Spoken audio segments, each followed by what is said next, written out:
So we're going to get started. Dee will join soon. Oh, fantastic.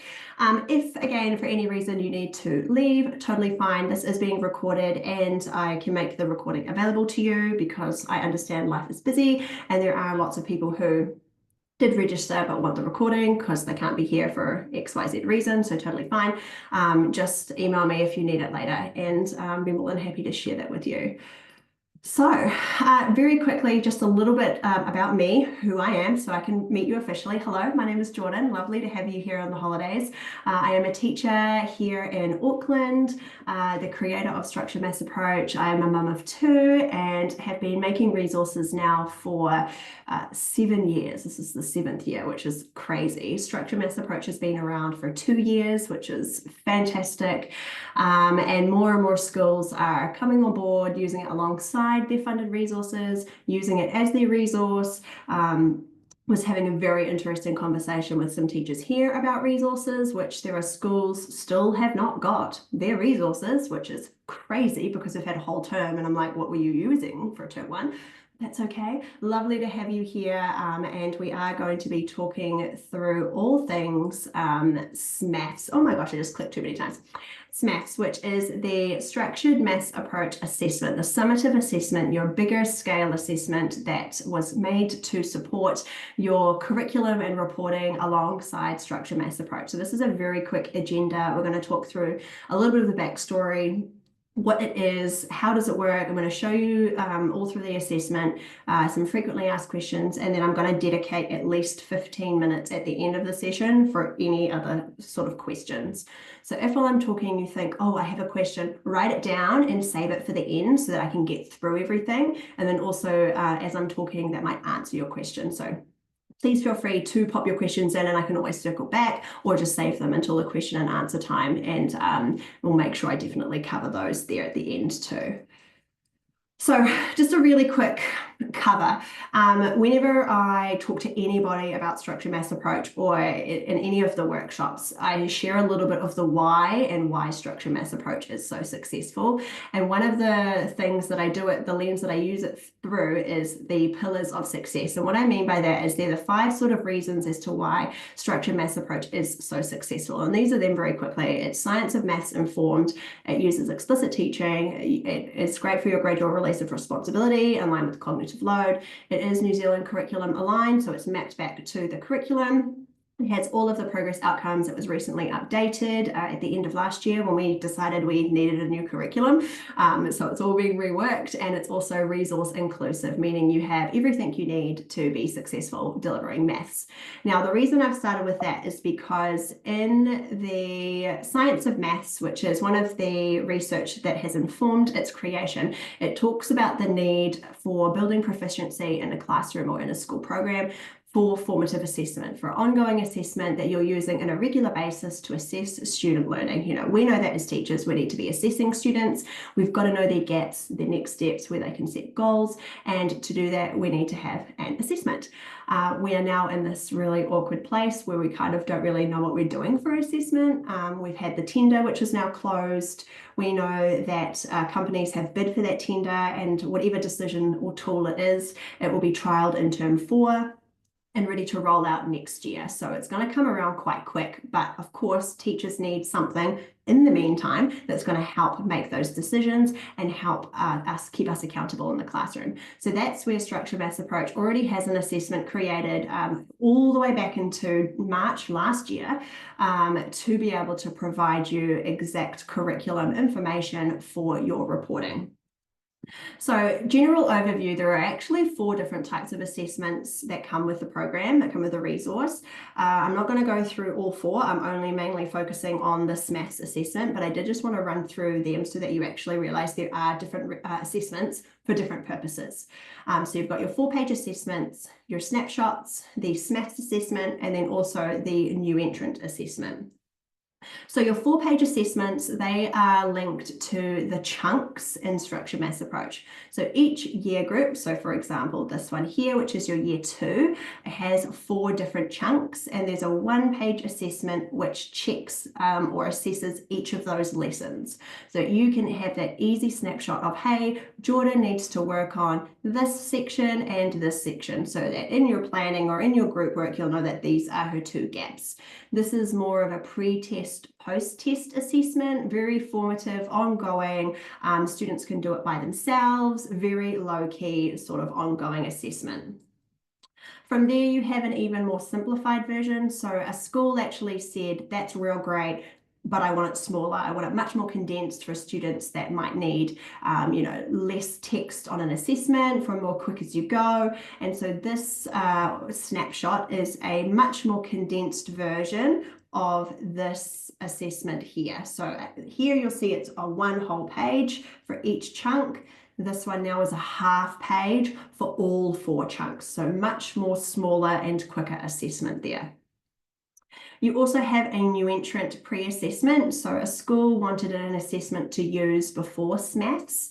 It's a 5-year-old coming in, doing a big assessment can be really overwhelming for a 5-year-old, and they wanted something that's going to give them baseline data to start off with, specific for 5-year-olds. So this is like your beginning school assessment that you might do in the first term, and it's going to give you a really clear indication as where they're working. Are they starting at the beginning of the year 0 book, or will they start halfway through because they have some initial information there?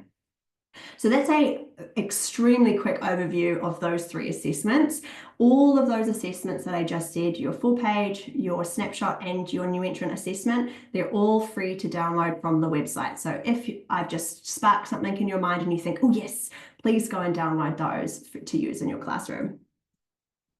So the SMAAFS assessment was created after year 0 to 6 was written, and this was done in combination with teachers. So teachers actually helped me put this together and trialed it, and we had focus groups around creating this, because this I knew had to be specifically aligned to the curriculum so that teachers know exactly where students are working when it comes to those progress outcomes from the curriculum.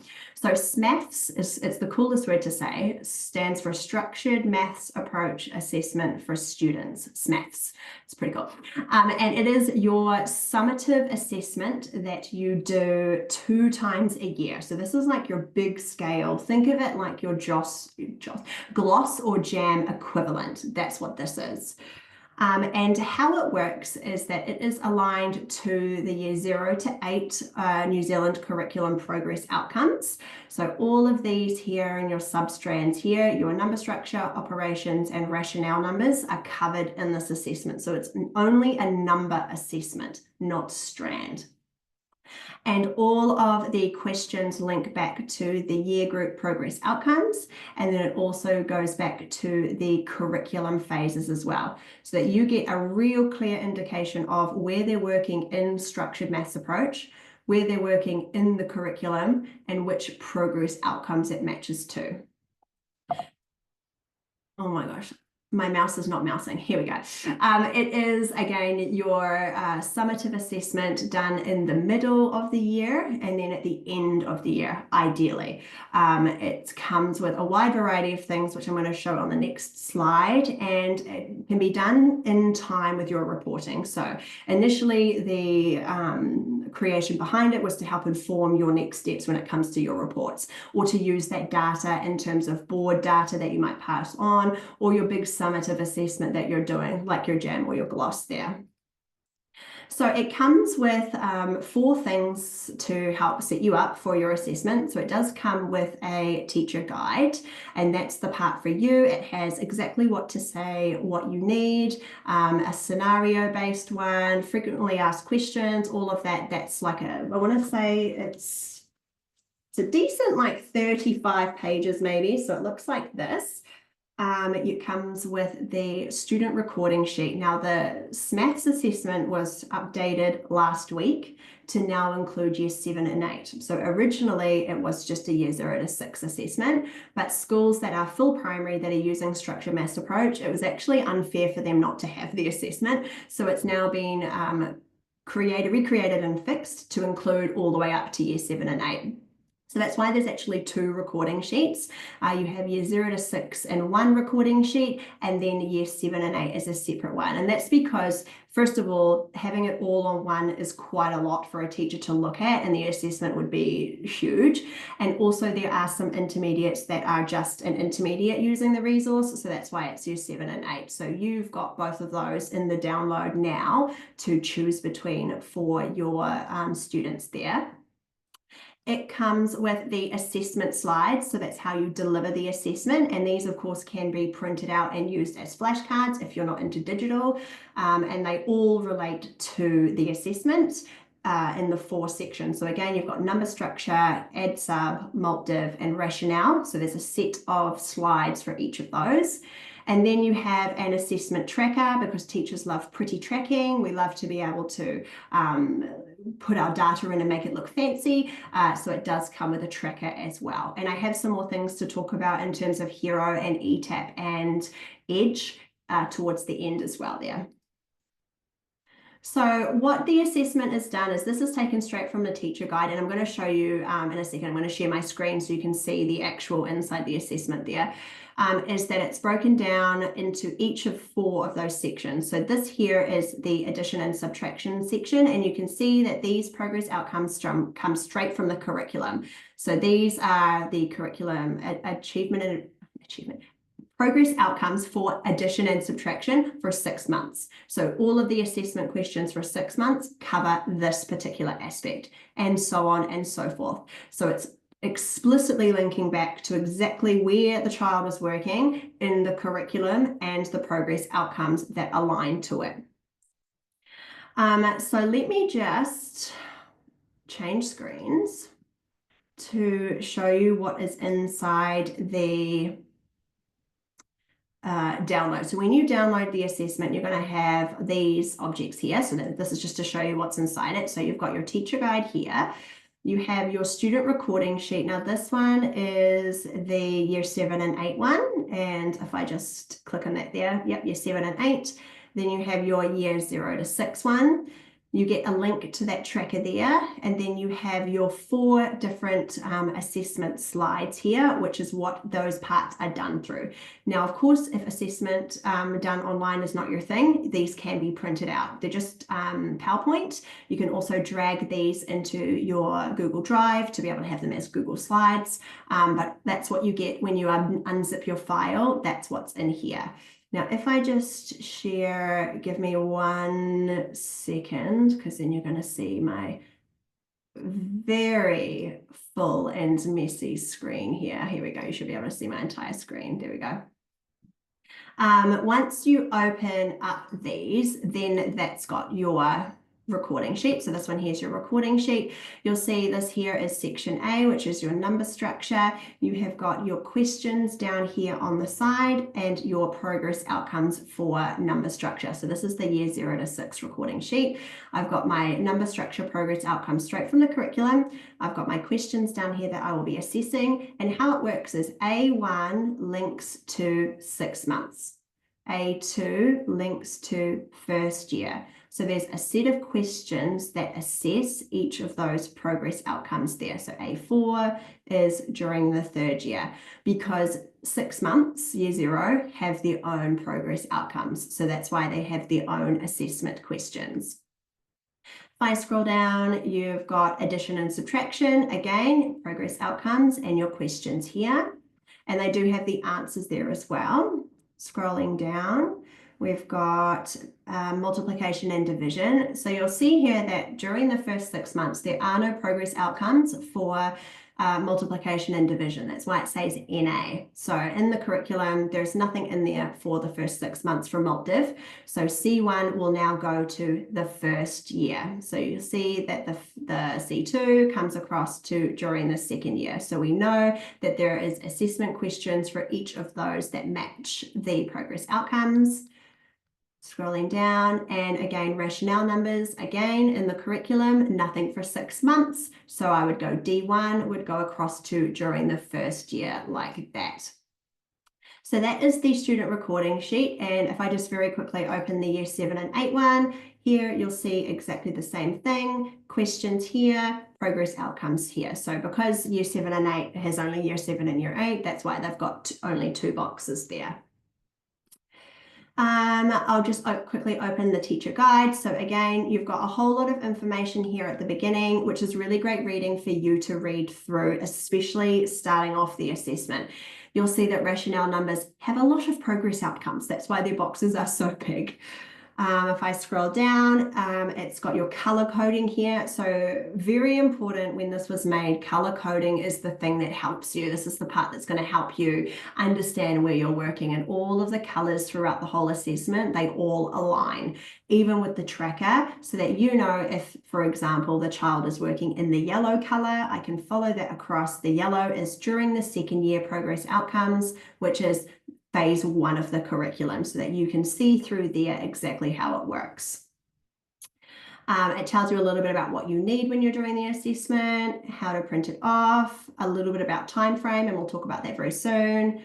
It has an example scenario here, which helps you solve a scenario based with a student before starting the actual assessment. Just scrolling through, which is here. So A1, if I'm starting the assessment off A1 with my little child Jordan, it's going to tell me what I need, tell me what I'm going to say, and then I rotate through the questions on the slides, which is show the number slides for 5, 8, 3, and 9. This is what I'm going to say. Show the number slides and have students make them with materials 6, 2, and 10. Then I've got some little tips here that says if students are unable to create all of those numbers, I would move on to the next section of the assessment, which is add sub. So if I ask my little 5-year-old, Jordan, she can't quite do this question, I'd say, oh my gosh, you're so amazing. Let's move on to the next part. And I'm going to move on to the next part, which is section B. If my little Jordan was working on this and she did some, I'd say probably half, I would just say, oh my gosh, you're so amazing. Let's move into the next question, which is activity 2. So that's moving into your orange section, which is a different year group. And then I would run through that just to give me some more data. If my students successfully did all of that, it says move on to the activity. So this gives you a few little helpful hints as well when making that OTJ as to when to stop. Again, though, and this is what I had said before, and I will say, the person who knows your students best is you. That's when your OTJ also comes in. Like if you know that maybe it's an off day, if you know that students know more than what they're doing, if you know you need to continue on. Like that's where you know your students best. And again, an OTJ comes from the teacher. It's your overall teacher judgment, taking it into mind. This is one particular assessment that you're doing. So that's the a teacher guide. Now, I don't want to jump ahead and go off tangent, which I always do because I get so excited and there's a million things going on in my mind. But if I scroll down a little bit, as you'll see as we go down, the colors are also changing. So now we're green, which is A5 as year 4. Then we've got year 5 purple, year 6 pink, which is up to 1 million. You also have year 7 and year 8 before you get to the best part. Now, this is the best part that helps you determine exactly where the child is working, is a decision-making table to help you with the decision of where they're working. So me, little Jordan, I was able to answer activity 1 and activity 2. So I did all of those questions. I was super confident. I was rocking it. I knew all my maths. I got to activity 3 and I wasn't so sure. So maybe it was a little bit too tricky, or it's like above where I'm working. Me as the teacher, I follow that through. So I say, yes, Jordan did A1, Jordan did A2. I'm going to follow that all the way across. It's giving me her decision for number structure. Remember, only number structure, one aspect is phase 2, which is orange. Yes, Jordan is year 1. She's doing so great. She's phase 2. Remember that in mind, phase 2, orange. I then scroll down to the next part, orange, and I go across telling me she's working phase 2, which is during the first year progress outcomes of phase 1 curriculum. So I can clearly see Jordan is on the right track for number structure. She's rocking it. She's doing really great. It's all color coded so that I know for this aspect number structure, she's working exactly where she needs to be. If, for an example, I checked Jordan and she maybe came out at this one here, so A4, which is the gray, I can say, cool, I'm going to follow across gray, which is phase 4. Phase 4, I'm going to come down here. I'm looking for gray. Here's my gray. Oh, Jordan is working during the third year progress outcomes. Oh my gosh, she's so amazing. Still phase 1 of the curriculum, but it's giving me that knowledge that this is where Jordan is working for her number structure, so broken down aspects, which is great. So this progress table was something that the teachers who helped me create this resource spent a lot of time in doing. We thought, how do we help teachers easily know where they're working, where their students are working, to help them with that endpoint, so that even if me, little Jordan, who came out at phase 2, I know as a teacher, I'm going to be looking at accessing phase 3 for number structure concepts for her, because we need to move her on. We're not going to keep teaching her at the same year level. We're going to expose her to more progress, more outcomes, more learning opportunities, and I'm going to start giving them to her at phase 3. So this is like your next teaching steps here. So if we're working phase 2, we've made that, we know that she's working that, cool as, we're going to move on to phase 3 there. Let me just show you the teaching slides. And because I haven't opened PowerPoint on this laptop today, it's going to probably take a little while. Hopefully it won't. Amazing, perfect. Okay, so as you open the slide, you'll see you've got all your questions there all ready to go. Now, if I click it into this mode here, it's going to give me a preview of all of those slides there. So I've got A1 here. I'm going to scroll down, A2, and then A3 and so on. So for little Jordan, who is starting her assessment next, I would start from A3, and then we've got our questions here that we go through the slides. You might ask, why is there a white slide all the time? So the white slide is a placeholder. So that's really great for your thinking and also for their thinking, so that they're not constantly just having numbers. They've got some thinking time and a way to refresh their mind in between. So it's not like a whole lot of numbers and you've got some opportunities to either like get your materials or have out what you need. So there's always a white slide in between. And as the slides get more complicated, that's because they're progressing through the concepts and progressing through the progress outcomes. So this is all A3, which is numbers to 100. And all of these questions are, of course, written down in that teacher guide there, so that you know exactly like what this here means. My keyboard is not keyboarding now. Technology today, oh my gosh. So that you know what this means, what this 15 here means. That's where your teacher guide would have that there to tell you what you're saying. You also have numbers represented in different forms. So not only for number structure are we wanting them to recognize and say the numbers and make them. So this one here, they're creating this with place value materials, whether that is tens and ones blocks, bundles, Numicon pieces, whatever your class is working on, that's what you'll use. It's also asking them to recognize it in different forms. So here we've got a different representation. Do they know what this is? Can we talk about that this is 45? And the numbers are always different. We've got the term here, which is around greater. So here, which number here is the greatest? And then we've got here we have to order them as well. So here we're asking them to order them, just saying order, so they can determine how they want to order these in order from either the smallest or the biggest or the biggest or the smallest. That's up to them there. And then it continues on like that.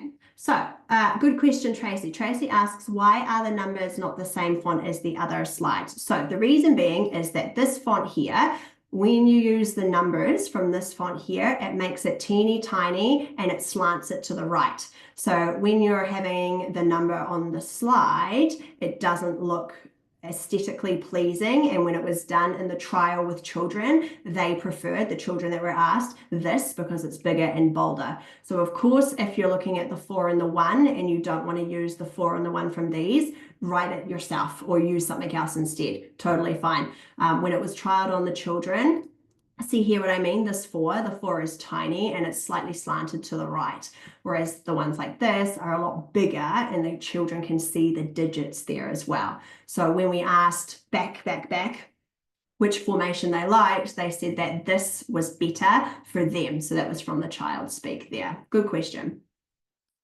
I'm going to jump back to the slides now. So give me 1 second while I figure out where my slide went. Where did we go? Here, because I want to make sure I get through everything and I don't want to deviate too much that I miss important things. So how does it work? So you would have your one student, one little Jordan, come at one at a time. It's not a group assessment done one at a time. And for the first time you do the assessment, it might take longer than usual. Just like any assessment, the first time you do it, it might take a little bit more time. Like the first time you do a jam or a gloss, you go back because you want to see all their information. For this particular assessment here, I've got, if it's the first time you're doing this, you would start a level down from where they are so that you've got that baseline data, and to also give them a warm up. If they were a year two student, I might start them from the year one questions just to make sure I've got a good starting point. If they're year six, I'm not going to start them all the way from the beginning at year zero. And I've got an example to show you on the next slide. Then the next time you do the assessment, you pick it up exactly from where you left off. So you don't go back and restart again. You say if they finish at C3, you'll see there in that question, if you finished at C3, the next time you do the assessment, you'd start it from C3 for that aspect there. And I've got it here. Oh my gosh, see, my mouse honestly is not mousing. I pushed it once and it jumped forward 5. Here we've got a real assessment here. You'll see that I started the assessment at B3. So that's where I started there. And then we worked through it. I could see B3, child aced it, fantastic, got to B4. There were some gaps. It was a little bit more challenging. So that's where I stopped. The main aspects that we were facing challenge with was subtraction with place value, and then also subtraction missing numbers. So for me as a teacher, those are two quite important concepts, and I made the decision to stop there. Now, I could have got a little bit more information if I wanted to, but because I know that those are two really important areas, that's why I've paused it for this, and that's also going to give me some teaching steps for that child next. So she got here for this, she got 4 out of 6. So that's pretty good. I've stopped it there for B4. And B4 is your 1, 2, 3, 4, your year 3 progress outcomes there. So doing quite well. I've got my notes section here, and of course use post-it notes if kids are using whiteboards, materials, if they need to get things out. It's a very inclusive assessment. So whatever the children need, use those. If a child says, can I write it down? You'll say yes. If a child says, oh, can I have a number line? You'll be like, yes, oh my gosh, whatever the child is feeling confident with, because remember, it's about assessing what they know. We're not trying to restrict them. If they need you to read the question a couple of times, totally. If they need to translate the question, which comes, I was going to talk about this a little bit further on. Of course, if they're, English second language. I had one child in my class when I was teaching full-time last year. He was very, very awesome, very competent with maths, but it was the literacy. He couldn't because of the language barrier. So as soon as I wrote it out, in Chinese, put it in Google Translate, he was like, oh yeah, and then he had it. And then we used Google Translate to have a conversation, and he could tell me exactly the working behind it. So utilizing those things to help find out exactly what children know to help inform your decisions next. Again, that decision-making table there. So for example, here's the scenario. I'm a year 1 student that has completed the number structure aspect of the assessment. Like I said before, I successfully answered all of the questions in activity 1 and activity 2. I follow that across, which is that orange section. And then I come down here that I'm working during the first year progress outcomes and then the curriculum phase 1. So it's giving me an indication of exact progress outcomes and curriculum phase 2, so that I know exactly where they're working to help inform my decisions, my assessment, and also my reporting too. This just shows you that student assessment, which is what I did. And then from there, once you've done your assessment, there is the tracker, which teachers love a great tracker, great assessment to be able to upload and add on exactly what you did in your assessment there. So for here, you have your students down on the left and you fill in your 2 time points of your assessment. So the first time I assessed Jordan here in April, we've got her working at phase 3, which is yellow. Then, oh, amazing, she's made so much growth. She's so fantastic. Good on Jordan. She has got phase 5 there. So we've made quite a bit of improvement there, which is awesome. Now, cool thing about these is that the SMAAFS assessment, last week I went into ETAP and ETAP literally made it in front of me. So if you are an ETAP school, you will have access to this assessment in their database from next term, so next week. So you need to email them and say, hello, I am a structured maths approach user. Can I have the SMAAFS assessment? And they'll say yes. And then it will be added onto your ETAP database. So that as a school, you can start uploading that data onto there so that you've got a tracker not only on Google, so this is a Google tracker, but a tracker on ETAP as well. Great for team data, great for board data as well, whole school data if you're looking at trends across the whole school, because you'll be able to upload everything on there.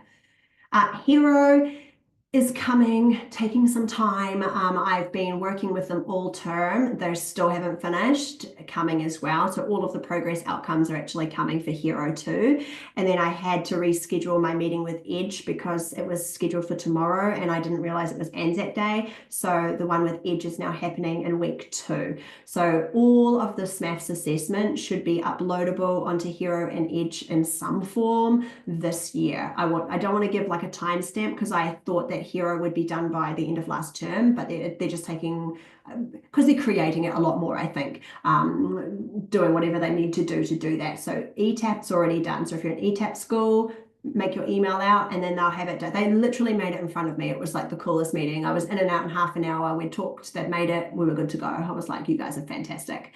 And all of these drop downs will be literally on ETAP in the exact same way. So you type your student name, you'd find your student name, and then you'd have your 2 time point drop downs there on ETAP. Of course, you can turn on that comment part on ETAP as well to add any comments there. This here is just a Google Sheets tracker, which comes with your download, and you can use it for yourself too as well in your classroom. Awesome, we're doing good for time, which is great. We're going to have lots of time for any other questions at the end. So frequently asked questions and things that I get asked about that I can talk about now, and this might answer some of your questions you might have. So the first is around time. It's not like how long do you give a child in the assessment, right? When they're asking a question, if you're sitting there and the child has been thinking for a couple of minutes and they still aren't sure, that's a key indication that it could be potentially too tricky for them, or maybe they didn't get materials out, or they might need you to ask the question again. So, you know, best case judgment when it comes to deliver the assessment, if a child is struggling and sitting there going, or there's like awkward silence for a couple of minutes, I would be moving on to the next question or the next aspect. Overall, on the website, which I can show you here, there are 2 sample videos, so a recording sample 1 and a recording sample 2, and those are done with real life children in the assessment. Plus past time, you're looking between 20 to 30 minutes for the whole assessment. That's from the beginning to the end. Now, again, the first time you do it, it might take a little bit longer because you're not sure where you're starting, but then the next time you do it, it will be faster because you'll continue on from where you finish. A way around that, because sitting there doing an assessment on a child could be, you know, if you're sitting there for half an hour, quite tiresome, especially for a 5 or 6-year-old, is you could break it down. So you could do just the number structure section of all of your class. So like me, you. Then you'd move on to addition. So you see me, you. Then you'd see multiv. So you're working through the assessment, but everyone. So they're all getting a little bit, but you're stopping when they need to, and then you're moving on like the next day or whatever. So that's around time. Delivering the assessment, so however the child, like, you know your children best, okay? So if there's a child that needs more thinking time because we're processing a little bit slower, give them that. You know, you're trying to help support them to successfully showcase what they know and what we need to work on next. If they need equipment, totally. If they need to write it down, of course. If you need to translate it, please do.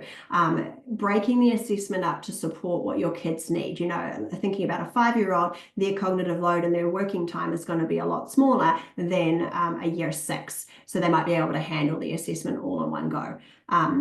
using it in a way that's going to help, like delivering it in a way that's going to help you, but also the child as well. So if you're getting them to record it on paper, or on a post-it note, stick those post-it notes in the assessment so that you've got that, and they'll see that next time and be like, oh yeah, I remember that, because you're continuing on.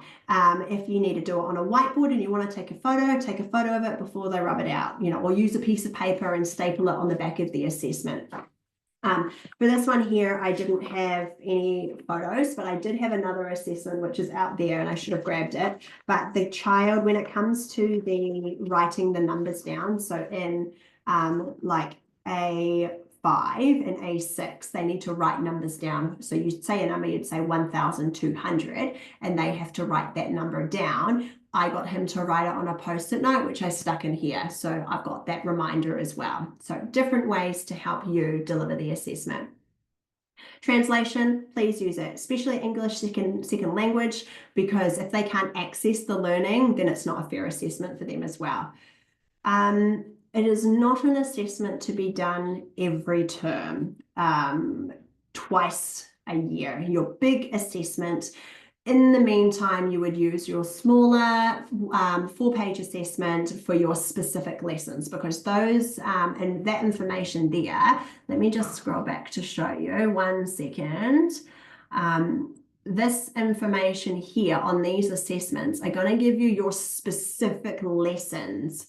So if I did this assessment here, it's going to tell me that Jordan needs to work on this, and this. So I can then go back to the resource and think, cool, that's lesson 12, 15, and 18. So it's giving you that specific lesson pre and post check for what I'm doing in my day-to-day life. The SMAAFS assessment gives you that wider scale overall working phase operation level. So that's the difference there. Twice a year, not every term. Of course, if you want to use it every time, cool, every term, totally cool, but just keep in mind like workload, because we don't want to be assessing the whole time, because we have like reality in the classroom and children to teach and things like that. So it's not designed in a way to be done every term, but if that's what you want to do, totally cool. One of the new questions I've had is around a reporting template. Schools, obviously, we don't know what we're doing with reporting, how we need to report, but I have not designed or developed a reporting template. I do not have one, unfortunately. So however you like to take this data and give that to your families, that's up to you. So I don't have a report template or anything like that. I know schools are already thinking about that, and you might have already had people at your school talking about that. But I specifically don't have one for structured maths approach, nor will I develop one either, because all schools are very different. And all schools like to communicate the data and communicate their reporting and how they like to report very differently. So I think it would be wrong for me to develop something, because then I'm saying, hey, you must do it this way, which that's not how we work in education. The last 2 points there are around OTJs and best fit. So again, your child and the students in front of you best. So overall, because I know teachers like to have like, what's their overall phase or their overall level? A child might have that. So they might be working comfortably at, say, year 3 the whole time. Perfect. But also, children might not be, because we have different strengths and different weaknesses, and so there might not be an overall judgment. That's where your OTJ comes in. You'd be thinking, cool, in the classroom, what do I see? Am I seeing them comfortably working here? Are we popping in here a little bit? And that's where your children best. This is one aspect, one tool to help you make that decision. You'd be taking in your book work, your classwork, your group time, your whole class time, any other assessments you might be doing at school, PAT or anything like that. It all helps combine for a best fit to help you. Okay, so it's not going to be, it could be a definitive, of course. It might not be as well, which is where you would need to have a look and think, yeah, cool, what do I need? How am I going? What else does this child need from here? Again, I just want to point out these recording examples here. So these are on the website. So if you head to the Structured Maths Approach website, let me navigate there to show you. So if you head to the website, you come to More for Teachers, and then you head to the SMAAFS assessment here. If I scroll down, there's a little bit about the assessment here. If I scroll, I can click on this link and it will take me to download it. Here are my sample videos here. So these videos are really great if you are starting this assessment and you're thinking, cool, I want to see how it's done. Watch these videos. You might do it as a team. So you might sit there, you might give everyone a copy of a recording sheet. You might sit here and watch the example video, assess it, and then moderate those answers together. So you and your friend might be like, hey, I got, I got phase 3, or you got phase 4. Let's have a look. So let's bring out the teacher guide. Let's look at the decision-making table, have that conversation. Why do you think that? Why do I think that? So a great learning opportunity for not only for yourself, but also for like team or even whole school. And of course, if you need any more like other support or any more like team delivery or like school modeling or things like that, I'm more than happy to come out. I've done work with schools where I've actually done the assessment with children and people have watched or alongside or help support. So again, of course, there's always more support, anything you need. I am more than happy to come out and help. But these 2 videos are a really great way of accessing helpful tips that you need to help you with this assessment there. So those are on the website. You just click and it will take you to YouTube. One is a year 2 or year 3 boy, and the other one, which is so. A little side story. I had hired some children to come out and do some lessons for some video lessons as well. And then one of them was recorded for the assessment too. So one of them is a real child at his real working level. His mum is a teacher as well. She used the structure maths approach and she was like, yes, please use my child. So that's his real actual level. The other one is my daughter pretending to be a child. So that data is a little bit more not accurate, but it gives you enough of an like to see it being delivered, and that video was actually filmed first. So you've got 2 different options there, but that is my 13-year-old child acting slightly doing like, oh, I don't really know. And I was like, okay, cool. So that one, you've got 2 there, 2 different options there as well for that assessment there. And those are free to watch as well. In terms of other information, which is great because I didn't want to run over time. That's like my worst fear in something like this because it is so targeted. My mouse is not mousing. Here we go. I want to open it up for any other questions. So if through that you're like, oh my gosh, I had this question or Jordan didn't answer that, please pop that in the chat now and I'd be more than happy to answer that. The resource, again, the assessment is a free download. So even if you haven't yet invested in Structure Maths Approach, but you're here because you want to hear about the assessment, of course, please download it and have a look. There have been some changes to the assessment as well when it was updated for year 7 and 8. So make sure you've got the most recent version.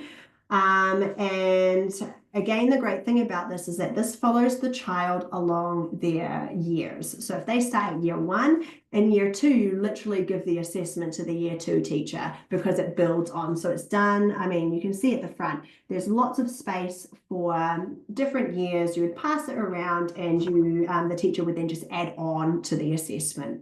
So it's really great for that ongoing assessment and that data across the time.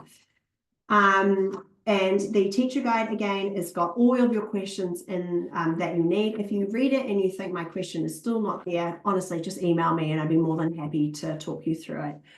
With cohort entry for kids starting this term as year 0, would you do the new entrant assessment this term and then SMAAFS in term 4? Good question, Rebecca. So I'll just read that again. So Rebecca said, with cohort entry for kids starting this term as year 0, would you do the new entrant assessment this term and then SMAAFS in term 4? My personal answer is yes, because the new entrant assessment lines into the SMAAFS assessment. So what that means is that it's done in a way it's going to give you that real clear cut if they're starting at the beginning of the new entrant book or the middle. And then from there, it also is a very similar layout so that when they're in term 4 and you do the SMAAFS assessment again, they're going to have familiarity with running the assessment. So yes, good question. That's what I would do if I'm a new entrant teacher. Again, maybe speak to your school, but my recommendation would be yes to do that, because if you start with the SMAAFS, that could be quite a lot for a little 5-year-old, especially in their first term. And you also want to get them used to like routines in the classroom and like being at school, you know, having to sit on the mat, all of those things. Good question. All right, Rosie has asked, do we need to ask every question in an activity? In the Add Sub higher levels, there are heaps of questions in each one.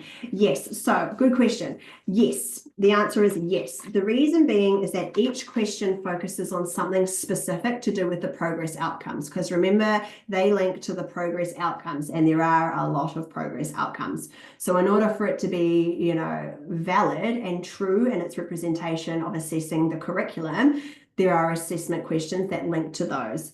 So like when you get to B4, for example, I'm just looking at B4 off the top of my head, there's 2 addition questions, 2 subtraction questions, and then 2 missing number questions. But one of the missing number is addition and one of the missing number is subtraction, because students can sometimes only do one or the other, separate or combined. So that's why there are so many.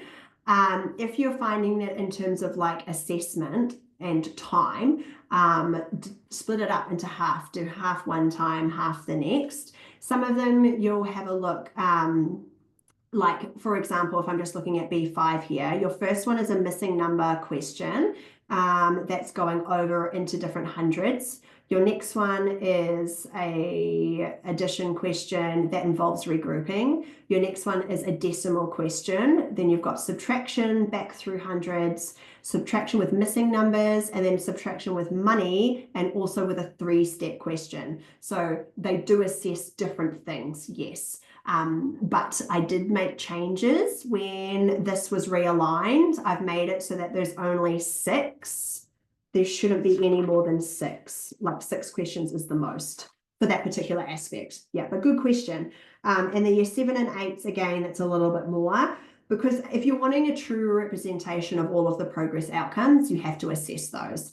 And I've tried to combine where possible, but for some of them, they just have to be separate, unfortunately. Like the rationale numbers, there's quite a few questions, but they all do different aspects. Like you've got recognizing and naming, drawing, identifying, working out whole, like 2/3 of 9. So that's like parts of a whole. Then you've got to name a whole. So if you've got find me 1/4 of 16, what would the fraction be? Here is 1/4, what would the whole fraction be? Addition with like denominators, and then adding on a number line. So all of them reflect a different progress outcome. Yeah, but good question. Yeah. Awesome. I'll give it a couple more minutes for any other questions you might have. And I really hope that if while I was talking and you had a question, I answered your question. The year 7 and 8 one, I'm not sure how many year 7 and 8 teachers we have here today, but again, it like all reflects those progress outcomes. So some of the questions are a lot shorter, and there are, so like for number structure, I mean, I don't know if you can see where there's 1, 2, 3, 4, 5, 6, 7, 8. There's 8 questions for number structure. So it's more than 6, 8, but they're very short questions. So they're not like so lengthy.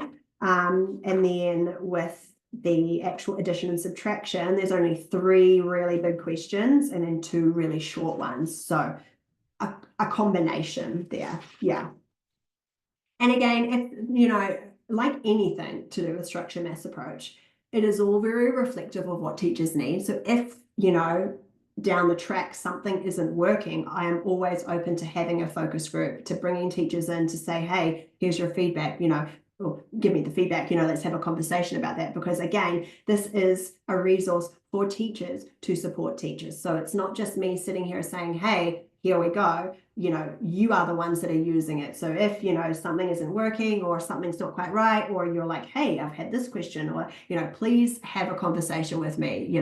I say this to all of my schools and all of the teachers who come and who invest in structured maths approach. You get me. I am part of the journey. So not only do you get a resource, I will do whatever I can to help support you in delivering that resource and to make sure you have what you need. So it doesn't look like there's any other questions. If for, whatever reason you didn't want to ask your question because you're, it's public and people can see, totally fine. Please do email me. Let me just put up my email here, or, connect on social media, send me a message. I did have someone find my phone number and text me. That's also okay, just not in the middle of the night, please. I would do anything I can to support you. If you've got gaps, needs, if you just want me to come out and talk with your school, if you want me to help deliver the assessment, I'd be more than happy to.